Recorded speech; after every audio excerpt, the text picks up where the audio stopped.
गौतम बुद्ध के अनुसार मौन रहने में इतनी ज्यादा शक्ति है जो कि आपके सारे तनाव और टेंशन को जड़ से खत्म कर देती है और आपको बनाती है एक ऐसा इंसान जिससे हर कोई बात करना चाहता है, जिसके साथ हर कोई समय व्यतीत करना चाहता है, जिससे सबको पॉजिटिव एनर्जी ही मिलती है। आजकल की भागदौड़ भरी जिंदगी में बहुत से लोग अशांत मन की इसी समस्या का हल चाहते हैं और अपने प्रश्न का उत्तर चाहते हैं। उनका प्रश्न यही होता है कि हम ऐसा क्या करें जिससे हमारा मन शांत रहे और हम सही डिसीजन ले पाए। जय महाकाल, मैं श्री गुप्ता और आज आपको मिलेगा इसी प्रॉब्लम का सॉल्यूशन इस वीडियो में, क्योंकि आज आप जानेंगे गौतम बुद्ध की एक प्रसिद्ध कहानी जिसे सुनकर आपको अपने मन को शांत रखने में मदद मिलेगी। भगवान बुद्ध रोज अपने शिष्यों को उपदेश देते थे। बुद्ध के उपदेश सुनने शिष्यों के साथ साथ अन्य लोग भी पहुंचते थे। एक दिन जब भगवान बुद्ध उपदेश दे रहे थे कि दुनिया की सबसे तेज छुरी हमारी जुबान है और दुनिया का सबसे खतरनाक हथियार है हमारे शब्द, जो कि लोगों को कभी ना भरने वाले जख्म दे सकते हैं। हमारे शब्द हमारी ताकत हो सकते हैं, लेकिन ये सिक्के की बिल्कुल दो पहलू की तरह है।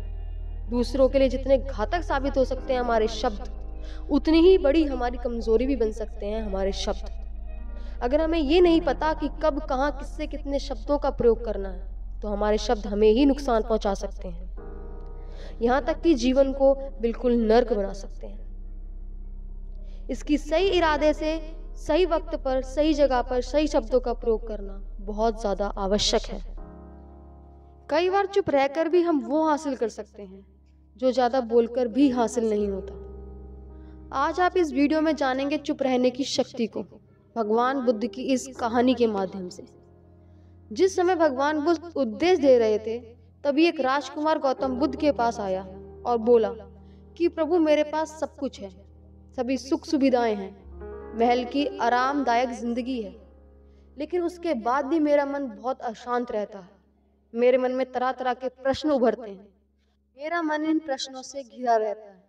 कृपया आप मेरे प्रश्नों का उत्तर दें और मार्गदर्शन करें।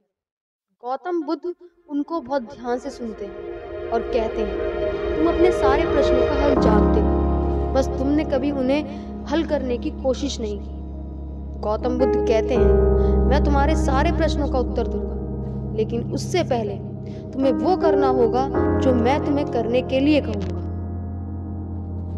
तुम्हें अपना महल और सब सुख सुविधाएं छोड़कर 1 महीने तक मेरे आश्रम में रहना होगा।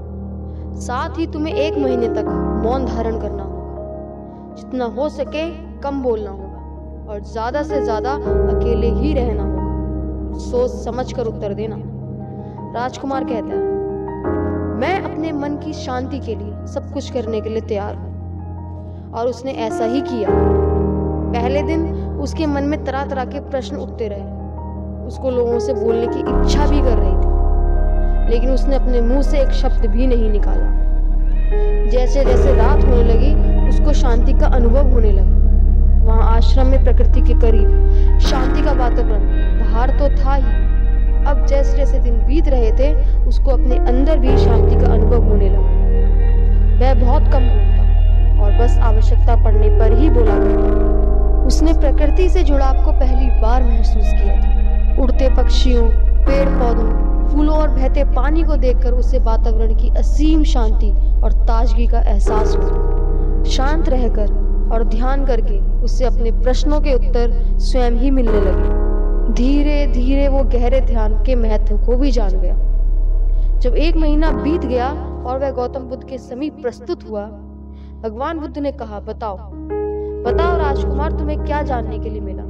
तुम क्या जानना चाहते हो? राजकुमार कहते हैं कि मैं जरूरत से ज्यादा सोचा करता था, जरूरत से ज्यादा अधिक बोला करता था। मैं किसी भी बात या इंसान पर अपने शब्दों को, अपने वक्त को और अपनी ऊर्जा को खराब करता रहता था, जिससे मेरा ही नुकसान हो रहा था और मेरा मन इस वजह से अशांत रहता था। मैं दिन भर अपनों से फालतू की बातें करता, दूसरों की बुराई भलाई में अपने शब्दों को व्यर्थ करता, उन्हीं के बारे में सोचता, पूरे दिन नकारात्मक सोचता और बातें करता था। गौतम बुद्ध कहते हैं कि इसका मतलब तुम बिल्कुल सही से समझ गए कि जब मन अशांत होता है तब मन में बहुत सारे सवाल एक साथ उभर कर आते हैं, जिस वजह से सही निर्णय लेने में बहुत मुश्किल होती है और मन अशांत रहता है, मन परेशान रहता है और हमेशा गलत रास्ता ही चुनता है।